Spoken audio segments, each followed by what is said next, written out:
चलो भाई, अब इसी में क्वेश्चंस लगाते हैं, ठीक है।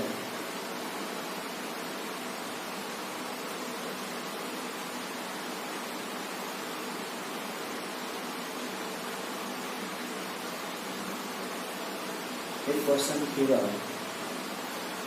Calculate ionisation energy for hydrogen atom, helium ion और लिथियम आयन।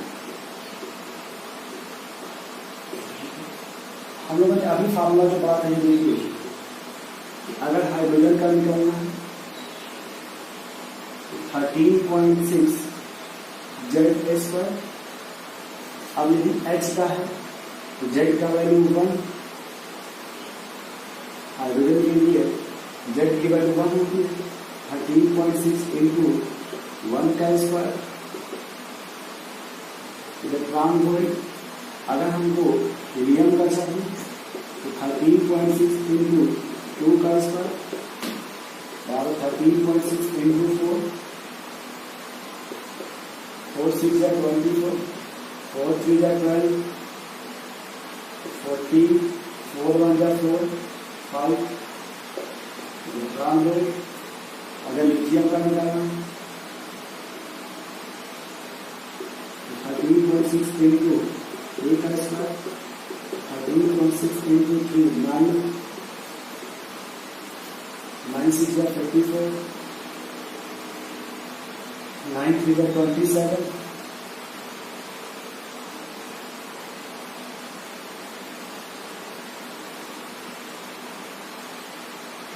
9 1 या 9 और 3 12। अब किसी का आप ऐसे निकाल लेंगे आयनाइजेशन एनर्जी, देखेंगे। वही हमने कहा कि अगर आपको हाइड्रोजन का पता है एनर्जी, तो किसी भी एलिमेंट्स का वो पूछेगा तो बस हम करेंगे क्या, 13.6 इंटू Z², यानी उस एलिमेंट से एटॉमिक नंबर से मल्टीप्लाई कर देंगे।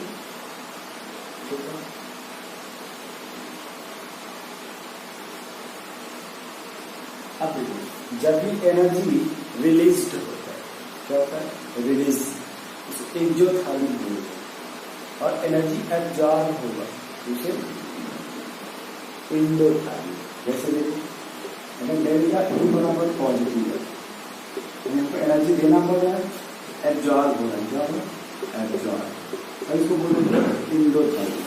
इसको क्या बोलेंगे, एंडोथर्मिक। अगर वही एनर्जी निगेटिव है, यानी रिलीज हो रहा है, क्या है, निगेटिव अगर है एनर्जी रिलीज हो रहा है, अब हम उसको बोल रहे हैं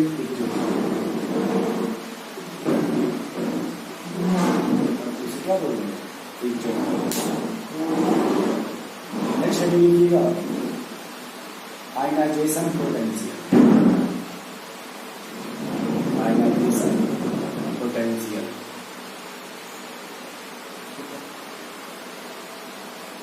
लेकिन सेम वही है, लिख लो पहले आप लोग, अब लिखिएगा आयनाइजेशन पोटेंशियल।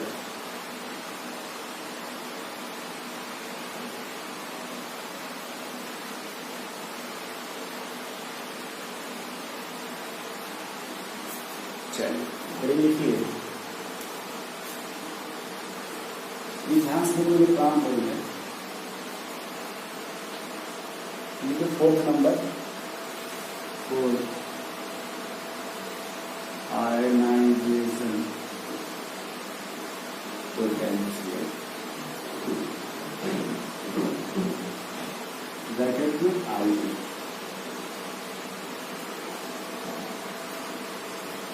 इसमें वही है कि जितना पोटेंशियल का रिक्वायरमेंट होगा ग्राउंड स्टेट से इनफाइनाइट में भेजने के लिए, उसी को तो हम बोलते हैं आयनाइजेशन पोटेंशियल, ठीक है।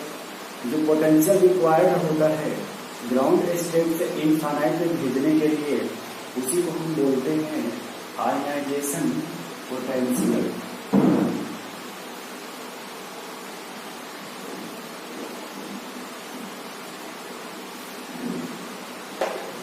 लिखेगा इसे पोटेंशियल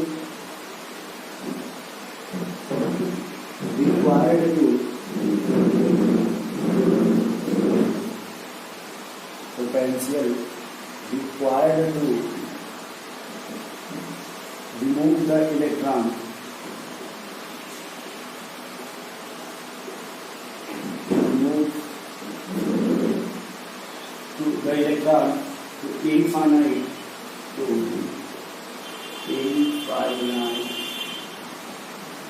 to infinite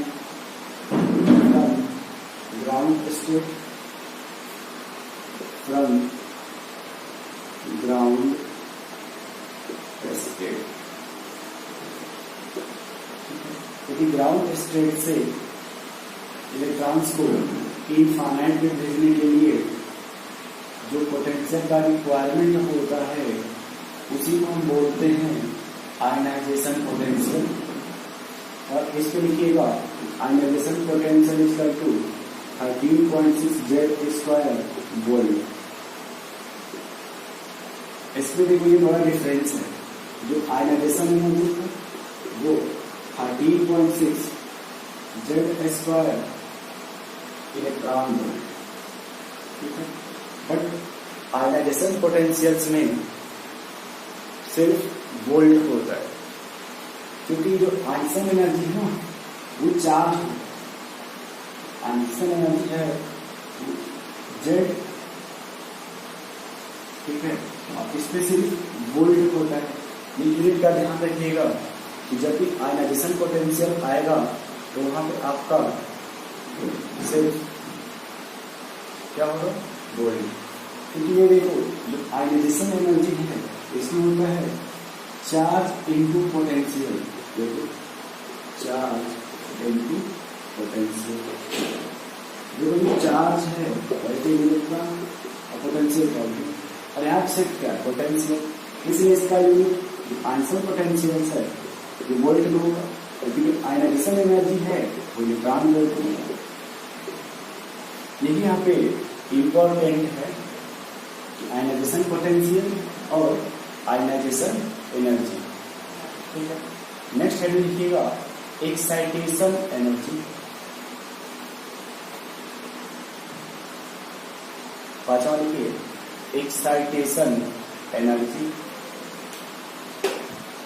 फिफ्थ है एक्साइटेशन एनर्जी। इसको लिख दीजिए ब्रैकेट में capital E, capital E excitation energy. अब इसमें ये याद रखना है आपको, ये भी सेम उसी तरह से है, उस थोड़ा सा डिफरेंस, माइन्यूट डिफरेंस। वो डिफरेंस ये है कि जैसे देखो ये आप समझ जाओगे, जैसे कि n बराबर है, n बराबर 2,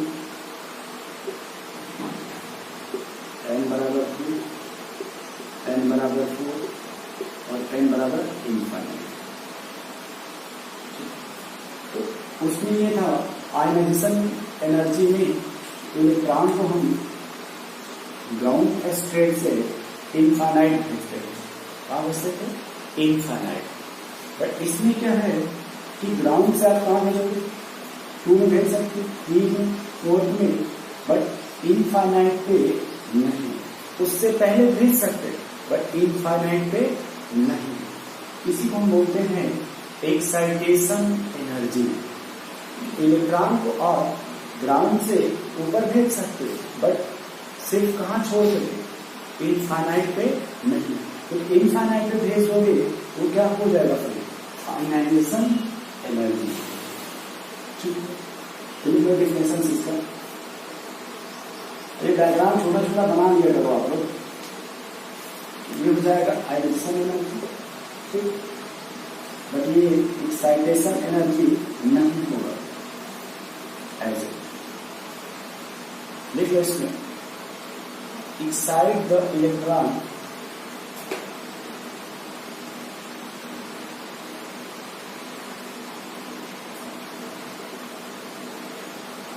excite the electron from ground state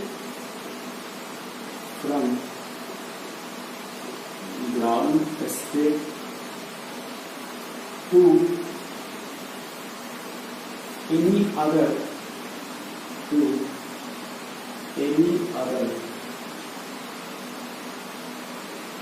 excited state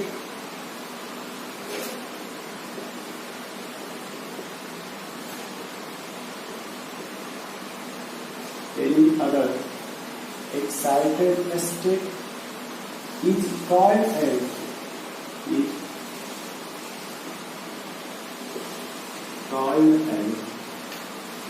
excitation energy.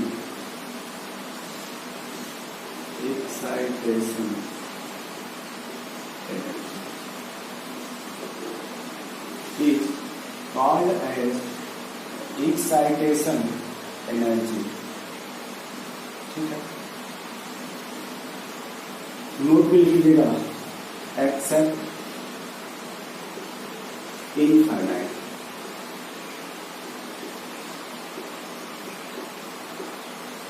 Infinite को छोड़कर इसी को बोलते हैं एक्साइटेशन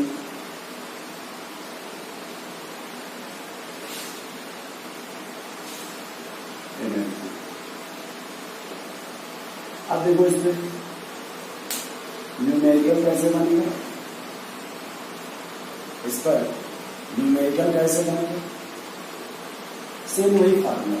अब देखो जो N1 होगा वो 1 बाई जो N2 है बराबर 2 3 4 5, N2 बराबर इनफाइनाइट नहीं होगा।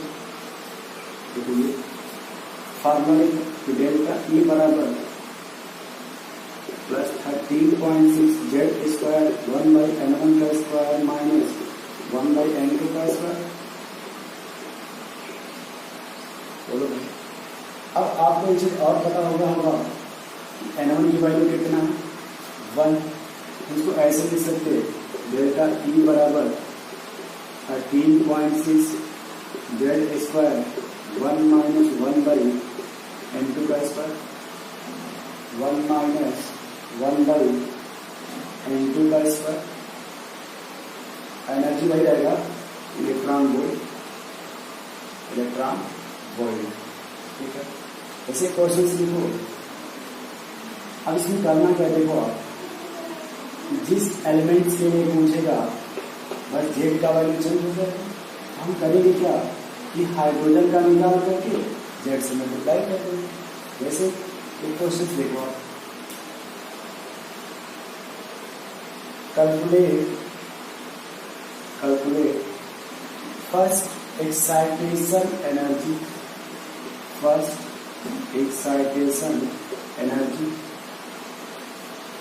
फॉर लिथियम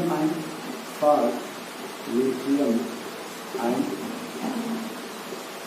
देखो फर्स्ट का मतलब ये हो गया n बराबर 1 और N2 बराबर 2, ये होता है फर्स्ट। याद रखिएगा फर्स्ट एक्साइटेशन स्टेट n बराबर 2, सेकेंड एक्साइटेशन स्टेट n बराबर 3, थर्ड एक्साइटेशन स्टेट n बराबर 4। यहाँ पे वही फार्मूला फिर लगा लो। पहले तो फार्मूला बता दे, इसका ट्रिक बता देंगे। पहले देखो यहाँ पे स्पेस कम यहाँ लिख रहे हैं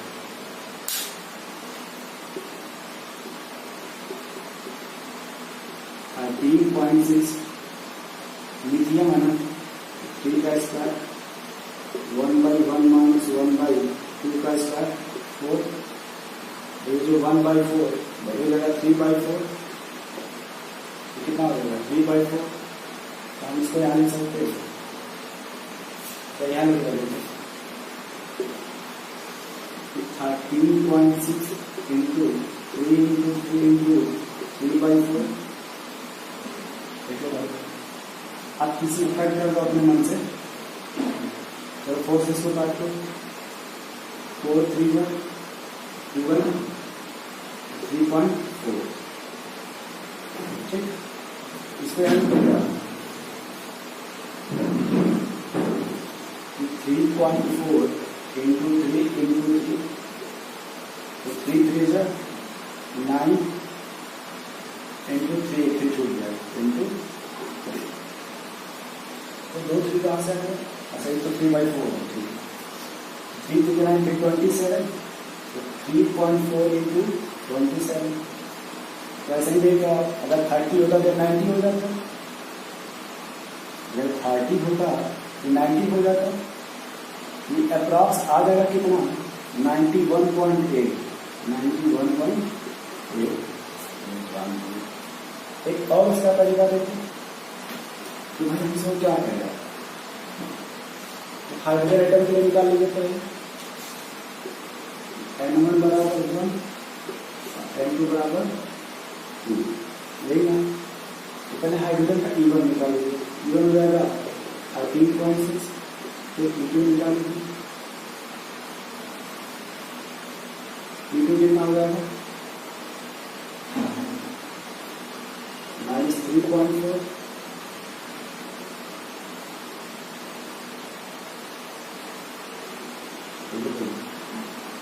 E1 में हो गया E2 3.4, तो डेल्टा E निकाल दिया इसका,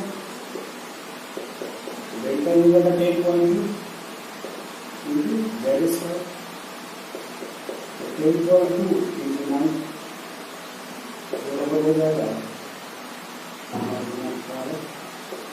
91.0। ऐसे आप लोग कैलकुलेट कर लेंगे। ये टॉपिक एंड हुआ बोहर मॉडल्स।